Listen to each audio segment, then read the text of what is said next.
Well, what's up, everybody? We're back for another episode of Tulster Talks. My name is Noah, and today we've got a very special guest. He is a former Marine National Shooting Champion and current owner of Resilient Tactical, and we're just going to be, like we do, chopping it up, having a casual conversation in front of a ton of people who hopefully watch this, and we're going to get to know him a little bit more and kind of see the man behind a lot of these cool videos we've been putting out on socials or on this YouTube channel. So if you're not already subscribed or following us, please do so and stay up to date on all things Tulster. And so, without further ado, I'd like to present to some and introduce to others Cristian Barron to the show.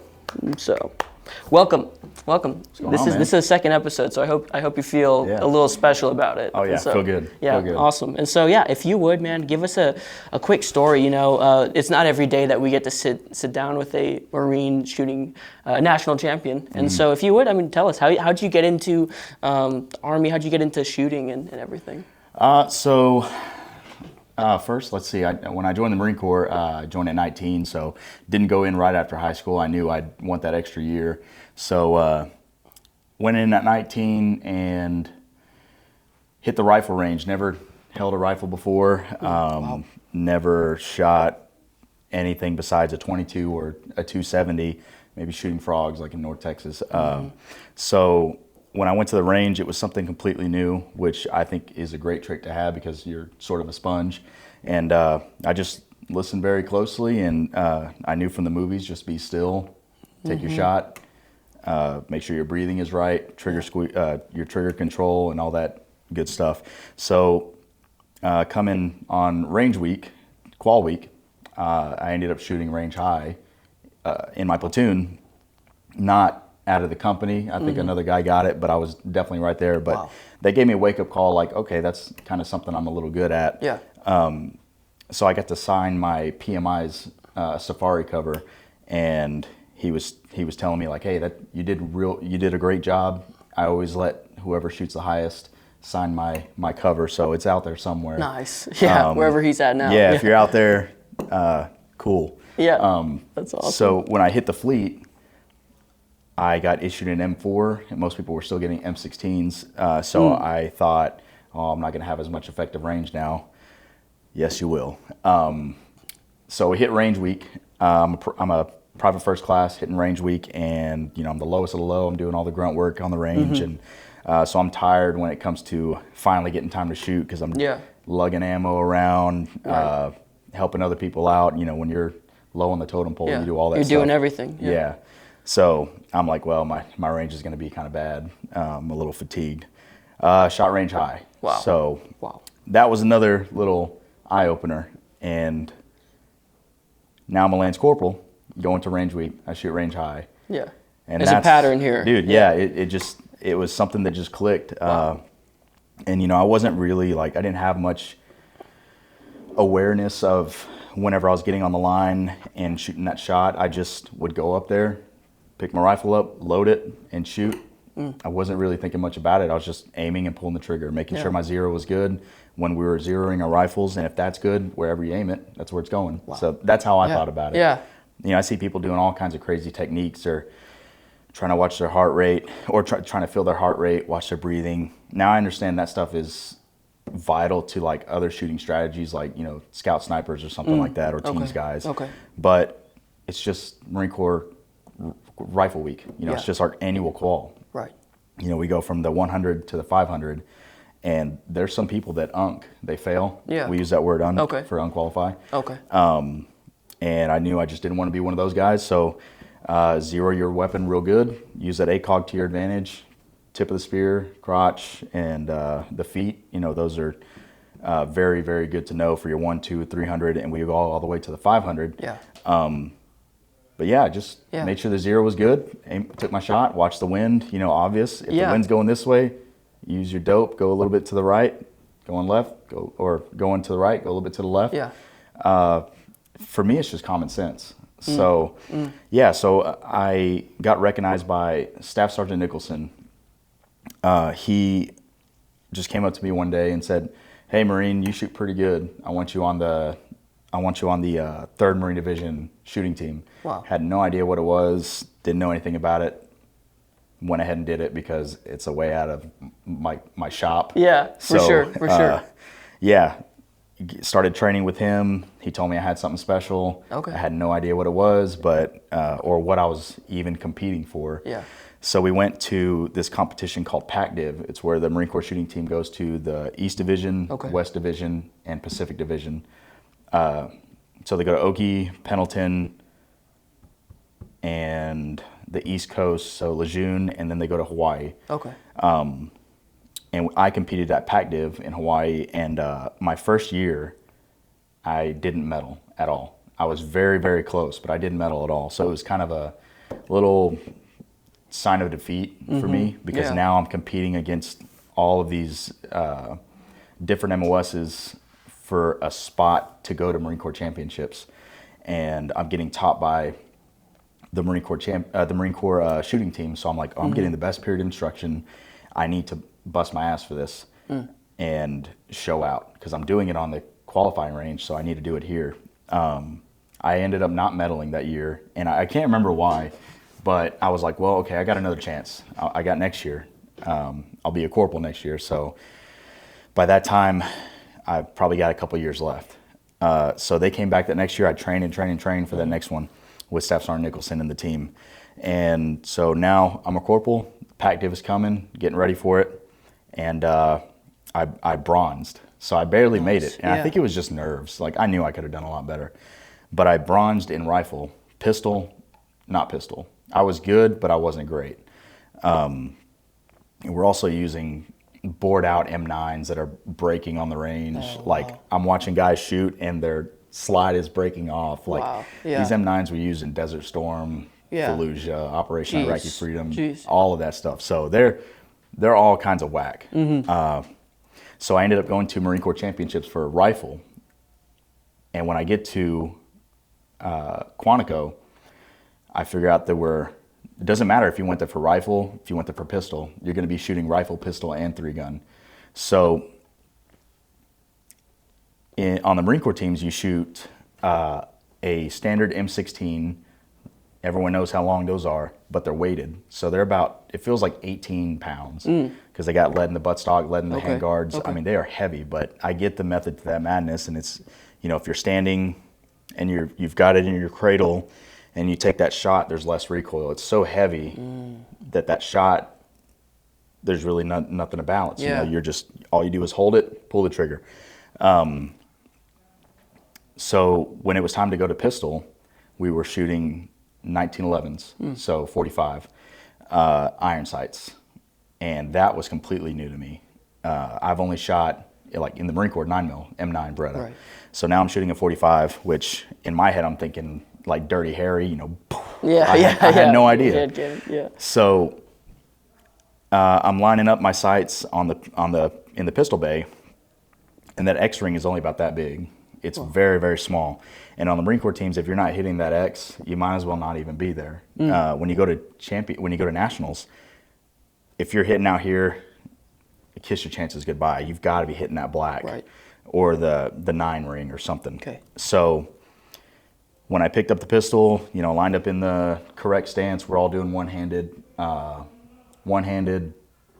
bladed. I've never seen guys do it straight to their target, but you're blading, you can put your left hand wherever you want, and you shoot at the 25 and the 50-yard line. And that X-ring, like I said, is only that big. I just seemed to zip them right in the black. Wow. And I remember it was at one point I had the Marine Corps pistol team behind me. I had no idea they were behind me, and I'm shooting, and I take my break and I turn around and I just see all these guys in the Smoky Bears, and I'm like, oh my gosh, I must be doing something. I must be doing something good. Yeah. So I ended up medaling in pistol shooting, in bullseye pistol. Nice. Now that doesn't mean I earn a spot on the team. It's still up to the team if they want you there, because there's only a select few. Right. So out of the whole Marine Corps that tried out to go to Marine Corps Championships, and then out of that Marine Corps Championships, out of all of them, there was only about 3 of us that made it. So out of the whole Marine Corps, I say, because everyone was aware about it, they had the chance to go to it. Yeah. So I'll throw out the whole out of the whole Marine Corps. Come on. You know, I was I earned a spot on that pistol team, and you know, we went to Fort Benning, we went to Canton, Ohio, did some, and they're in Virginia, Fairfax. You know, and I medaled in all of these. I was just killing it, honestly. I'll toot my own horn on that one. I was killing it. I was doing a very good job, and still I'm getting questions like, how are you doing this? Like, you're a brand new guy. We call them tyros. Tyro is just someone who's brand new to the bullseye shooting. So these guys have been doing it for years, and you know, I'm getting asked by civilians and Navy guys, Army guys, Air Force guys, you know, dang, you're shooting pretty good. How long have you been doing this? I'm like, about 4 months. Yeah. 4 months, crazy. man. That's crazy. And they're like, how are you? So you're just telling us you're naturally gifted. Honestly, dude, I would say, yeah. Like, it's which, just I mean, it sounds like it, which is awesome. It sounds like, it just something that just came natural. For sure. I mean, I didn't grow up doing it. My dad, I don't even remember him having a gun. Wow. I didn't grow up around him at all. As a matter of fact, I grew up around gun violence. Wow. So you would think that would kind of shake me. Yeah.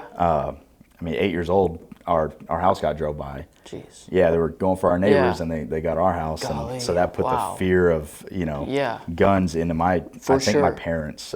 For sure. You know, I'm only 8, so I don't really understand. I mean, I knew it was a gun, but I thought that would have maybe shell shocked me or something, but no, I still wanted to join the Marine Corps and shoot guns and stuff like that. Yeah. And I knew that there was like some masculinity behind shooting guns, of course, but I never got the feel for it until I joined.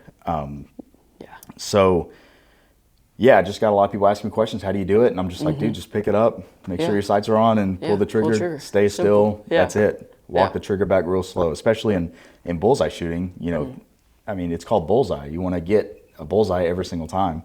So I was just applying the fundamentals that I knew, and that's why in my classes I harp on those fundamentals, because they can make or break your shot. And that's also why I like to aim small, miss small, because I mean, if you aim, you know, just like a Patriot, he says, love that movie. Aim small, miss small. Yeah. But it's so true. If you aim for a shirt pocket, you might hit him in the shoulder, might graze him. If you aim for the little button, you might hit him in that shirt pocket. Right. So. Right. I mean, even like when you talk about training too, like it just setting such a high standard for yourself when training. You know, I was talking to a guy who's like, oh, I just dry fire, you know, like based off my reflection. And I'm like, well, that's good that you're dry firing, but it's like, you know, that's such a broad scope. And so, yes, you could, you know, if everything's perfect, you know, hit a fairly large target. But I mean, why not raise the bar a little bit for yourself that way, you know, you're aiming at a smaller target. That way your radius of missing is a lot smaller. Yeah. And so, that's huge. Like, I like putting a pasty, blacking out a pasty on the target. Okay. A lot of new shooters, I'll do that with them. That's real popular in my level 1. I'll color up a pasty and put it in the center of that A zone. And I tell them, like, hey, you've got this whole range. This whole range is an A zone, but I want you to pretend like that's your A zone. You know, don't aim for something big. Aim for something very small. Love it. It harnesses in your senses a little bit more. Your eyes will get a little bit more tunneled, and you're really focusing. It's like shooting with your offhand. Yeah. Some people, when they get their offhand shooting, they're real nervous about it, but they tend to do better with their left hand than going to right hand. Interesting. Why? It's because they're harnessing those fundamentals. They're focusing a lot more. They know that they need to act. They know they need to walk that trigger back real slow, hold it real still, breathe, and pull the shot real slow. So it's crazy. You'll have people shooting way up here with their right hand and dead center with their left hand, and they don't even know that they have to use those fundamentals more. Yeah. Because they get a little comfortable with their right hand. They're like, I write with this hand, throw with this hand. So if I just, that's it. Something that's foreign. Interesting. Is a little bit better sometimes. Yeah. That's awesome. So so that this might be a good segue then into what you're doing today. So maybe talk about, you know, how you came to found Resilient Tactical, and then just, you know, the evolution that is, and what it is today. Yeah. So I got out 6 years ago. Moved to Tulsa. I'm from Wichita Falls, Texas. So I moved out of my hometown. Had no idea what I wanted to do. I knew how to weld, that's it. And so I figured, let's just do that. I got sick of that real fast, especially like getting out of the Marine Corps. You know, you do hit that depression. That's any branch. You hit that depression stage, you know, you're having no purpose, wandering aimlessly. And now I'm putting a hood down, welding at a table in my own, in a corner. I'm not talking to anyone all day. Yeah. So that just made things, for me, a whole lot worse. Wow. And I jumped shop after shop after shop after shop, just trying to find like a good environment, good people to just make friends, you know? And it seemed like everywhere I went, it was either a toxic work environment, or at the time I'm the youngest one. Yeah. So every one of these guys are like seasoned old salty guys. You know, they don't have time to teach a new guy things. They just wanted someone to come in that already knows what to do, which is good luck. You've got to teach. If you have the knowledge, you need to pass it. But, you know, everyone's different. So I found that wasn't like my environment. So I've tried many things, dude. Welding, medical sales, beverage industry, and I just wasn't happy doing anything. So I was like, I'm wasting my life away. Yeah. And definitely feeling just wandering aimlessly. I mean, I was definitely feeling it. It was depressing the hell out of me. Even my marriage was feeling it. I wasn't present with my daughter. My parents could tell, like, it was just horrible. Yeah, yeah. So I had a guy I served with, he came over from Tennessee, and they visited for a little bit. They visited for the week, and they came over a couple times, him and his wife, who we're super, super close with. And he's the kind of guy that I would let grill me. You know, I won't really take that from anyone else, but someone like him, if you got something to say, just let me have it. I'll listen to you, because we've been through a lot together. Yeah. So he was looking at my wall with all my, you know, awards and my medals, my shooting stuff, and he was like, "What are you doing with all this?" And I was like, "I don't know. I just have it up there, you know, because I like to look at it." And he goes, "Nah, you should take it down, because you're not doing anything with it." Wow. And I was like, Dang. I was like, yeah, that kind of stung. Yeah. It stung a little bit, because everyone thought I was going to do something like this, what I was doing right when I got out. I'd gotten into bullseye shooting, 3-gun competitions, and I'm like, for sure, I can get something whenever I get out. I can get a sponsorship or something and try that out. But for some reason, I just didn't. Maybe it was timing. I have no idea. Maybe it was destiny. So he just talked to me and was like, "Dude, you've got all that stuff and you're not doing anything with it. Then what's the point of even having it?" So yeah, that really hit me. And I told him, I said, I will do something about it immediately then. Nothing's stopping me. So that next week I opened an LLC and launched Resilient Tactical. Nice. And I have definitely found my worth, my purpose, and I mean, I love what I'm doing, dude. Yeah. Absolutely love it. I've had people become more confident, fundamentally safe on the range. I've had a lot of unsafe people at the range, and you know, when I fix them a couple times, they gets in their head, you know. So I get those I like getting those rules through them, and now that's something that they can pass on too. But just making more comfortable, better shooters is, I mean, that's my main purpose. Yeah. I mean, if everything crashed tomorrow, I know that I made at least 40, 50, 60, whatever, 100 new better shooters out there. And that's my purpose, that's my mission. Whether you're new or law enforcement, veteran, I don't care. If you learn something, I'm cool with that. Yeah, for sure. No, that's awesome. Yeah, we, at least I can attest to it, you know, taking one of your pistol courses and experiencing, you know, the expertise and kind of just the attention to detail that you put through. And so that's awesome. And it's needed today. You know, we were just, you know, in the last episode that'll come out, you know, we talked with Ben Noble just about how the world's not getting nicer. Yeah. You know what I mean? And it's not getting to a point where, you know, we're loving each other more and considering each other more. Actually, quite the opposite, you know. At the time of filming this podcast, you know, we have looting going on. Fires in California, all these proxy wars. And so it's like, you know, there's a great need to be armed and but better yet, be trained and armed. You know, because being just armed and not trained is dangerous. You know, especially in a life or death situation. Yeah, I've said that before. Like, if you have enough responsible balls to go buy a gun, you need to have the discipline to know how to use it. Yeah. I mean, shoot, there was a video of this guy on a podcast. He reached his pocket, and we were first just of all, talking he's about carrying that. it in his pocket, a loose pocket, and it's in, you know, it's chambered. He's got a round chambered. He reaches in his pocket, pulls the trigger. Thank God I didn't freaking blow a hole in his artery, but it shot out the side. And that is just so irresponsible. Right. He has a weapon that could end his life or someone else's life, and he pulls the trigger in his freaking pocket. Yeah. So you need to know how to use your weapons. For sure. You need to take that responsibility. Take a couple classes. Take 2 of my classes. Just learn how to get those fundamentals down and move and shoot and work through malfunctions. That's a big one, is working through malfunctions. Yeah. I mean, I cannot imagine getting into a fight and I'm having to use it and I don't know what to do if I get a malfunction. Yeah.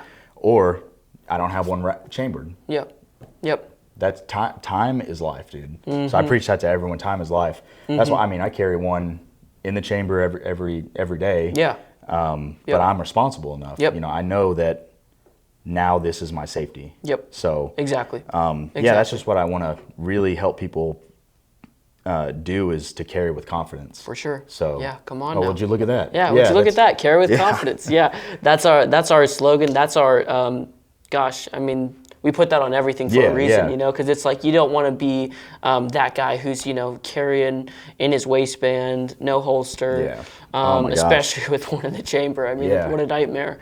And so, yeah, being proficient with your weapon, having the knowledge, the expertise, the training to, if God forbid you have to protect yourself or your loved ones, you're ready to do that. Yeah, you need to be ready for the worst day of your life. You need to be ready for the worst day of your life. Because it will be. It will be. The day you have to take someone's life or even have to pull that weapon out, it's the worst day of your life. Like, I did some ride-alongs with EMT. That was another thing that I wanted to do. And I remember one of the EMTs saying to me, like, when we get the call, it's the worst day of their life.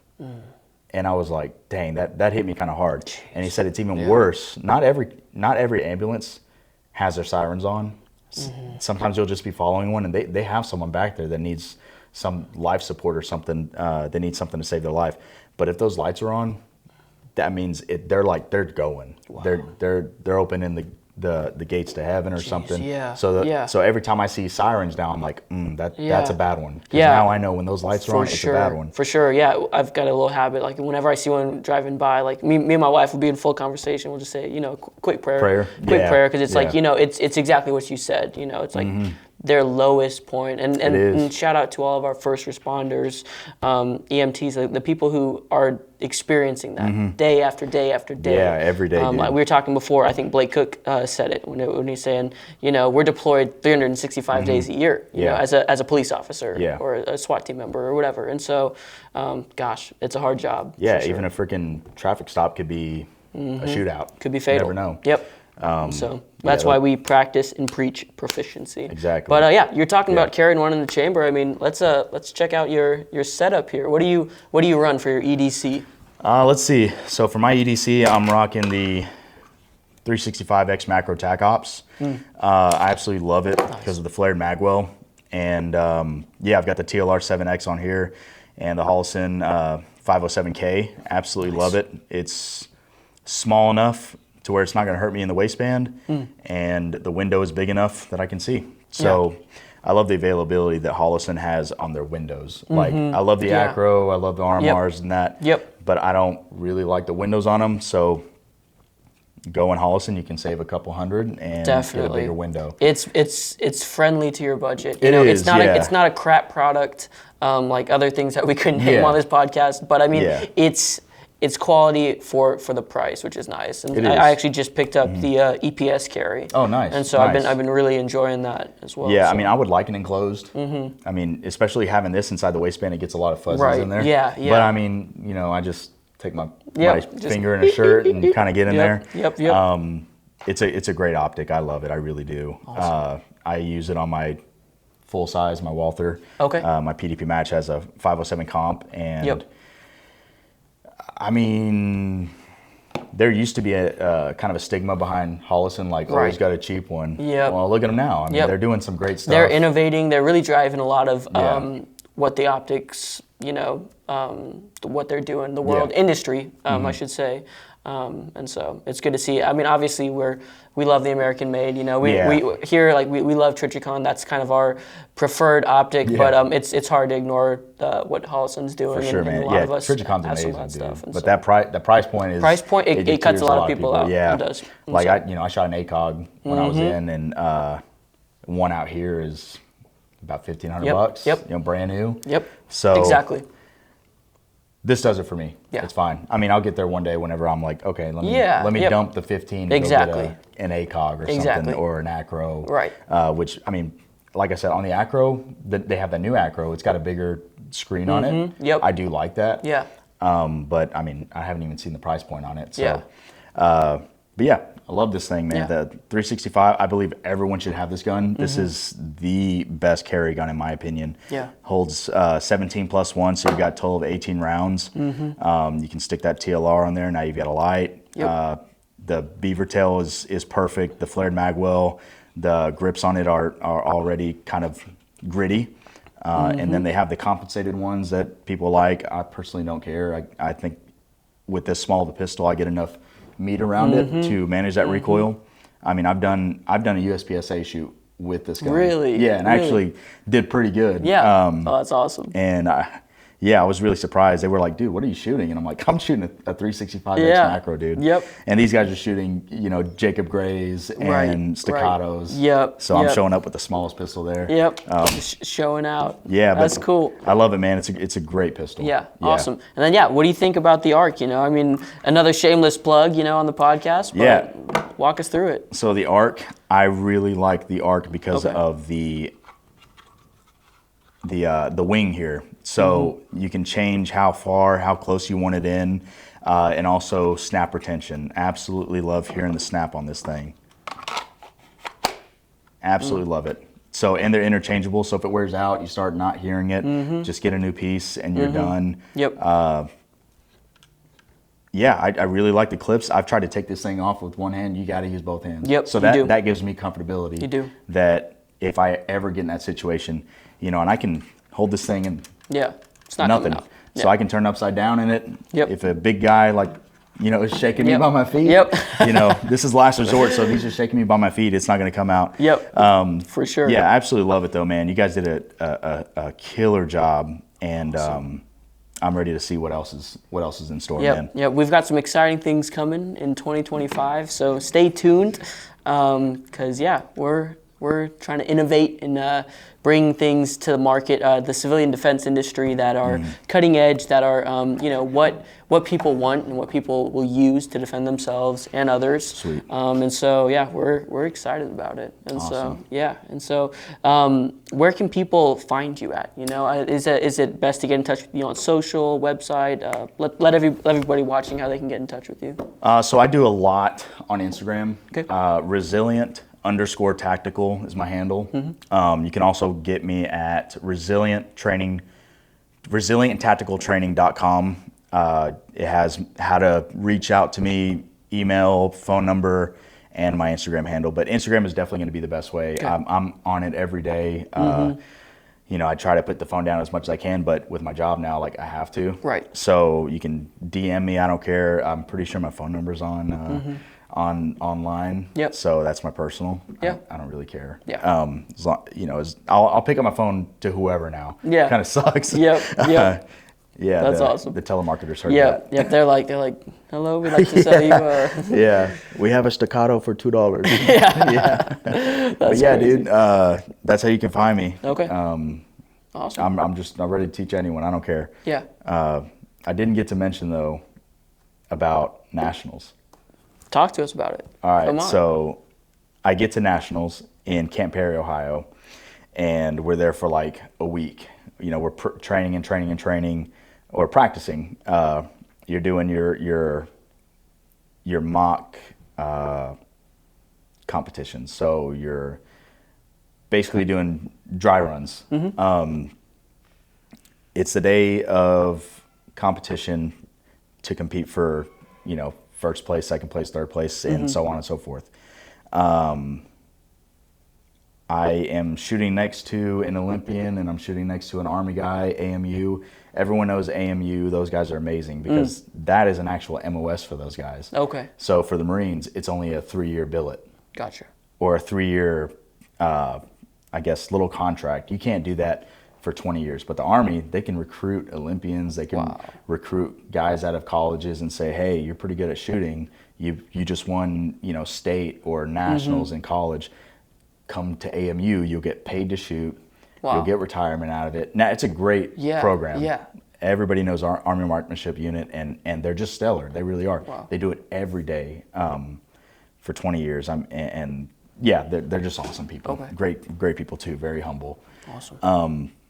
So I'm shooting next to them, and I'm like, dude, yeah. Let's see how this goes. Yeah. And in my division, I got first place. No way. So I won That's awesome. nationals. And out of that, I got the recognition. I got a coin from my SAR major, from that SAR major of Quantico. Wow. And I also won a 1911 by Accuracy X. So it's about a $4,000 pistol. And, oh my gosh. I think I put like 50 rounds through it, but there's no way I'm selling it, doing anything with it. That's a trophy now. Yeah. But yeah, dude, it was a heck of an experience, and I got to, my legacy's out there. Yeah. My name's somewhere out there. Yeah. And for me, that was just like a huge honor. I can't believe that. I joined at 19, not growing up with guns or anything. Yeah. Shooting frogs and when I was shooting those frogs, it was pretty good. I'm not even kidding. Yeah. I was like, that's pretty good. But just doing stuff like that. Yeah. And then I had this trend of shooting, and it turns into a national champion. Yeah. So, and before I knew it, I was out. It's incredible. Yeah, that next year I was out of the Marine Corps, and I was like, whoa, that was crazy. Yeah. Yeah. That's amazing. It was a great experience. It's so cool how that happened, and just like the gift that you had, and now getting to use that in a day-to-day, excuse me, like just bringing up other people and teaching them the fundamentals and getting them to do something that you love, that you're passionate about, and that we all are passionate about is improving, being a better protector, being a more responsible civilian. We talked about it, carrying with confidence. Yeah. And so for sure. It's so cool how it just, it comes full circle, and it's full circle, man. It's something that that you can use now. And so, well, thank you so much. Yeah, thank you so much for being on, and we'll definitely be seeing more of you in videos and stuff. And so, that's a wrap. Carry with confidence. Yeah, carry with confidence, guys.